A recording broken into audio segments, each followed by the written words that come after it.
Hey, what is up, you guys? Today we just learned something huge about subatomic particles and quantum mechanics, for Christ's sake.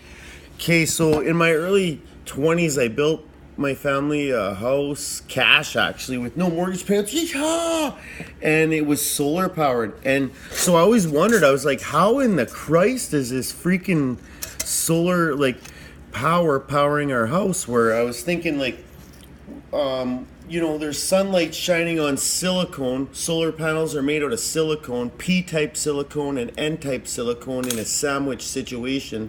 And so the sunlight shines on the atoms of the silicone. And I'm thinking, okay, I get that the sunlight is shining on here, but where the hell's the electricity coming from, right? So electricity is electrons. And what I just learned is this, you guys, man, is this. The electrons, which is like electricity runs through your house, that's electrons. The electrons can take on different states. They're like a shell around an atom. Like an atom has a nucleus, and then it has electrons floating around the nucleus in like a shell, like an eggshell type situation. And that's what gives things hardness, is actually electricity is giving it hardness, like an eggshell. So what I learned is the atoms, actually the electrons floating around the atoms, can take on different states of shells, like a higher energy shell and a higher energy shell. And then they can reduce energy shells also. And what that is, now I understand how the solar panels are making the electricity, is what they're doing is the silicone atom is in its lowest state of electron shell, and then what's happening is a photon of sunlight is hitting the electron shell in a low state, and then it jumps up to a higher state.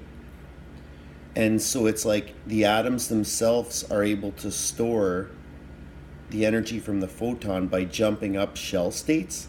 And then later the shell states can then reduce back down. And when the shell states reduce back down again, that's what's giving you the electricity to your house to power your house for free.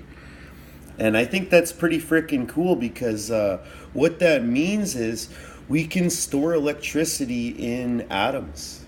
Like just basic materials, you can store free energy coming from the sun. The sun powers the whole universe. Like Tesla said, it powers everything there is. Everything out there runs off the sun, even fossil fuels. Fossil fuel is dinosaurs. Dinosaurs they ate plants. Plants grow from sunlight, so therefore fossil fuel is time-release sunlight.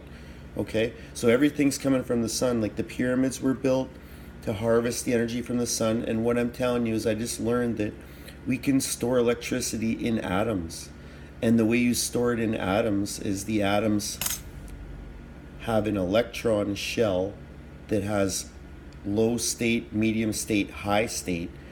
And by basically by boosting up the electron shell states, that's how we can store free electricity and then suck it back out later when the electron shells reduce back down to states. Something to think about, guys.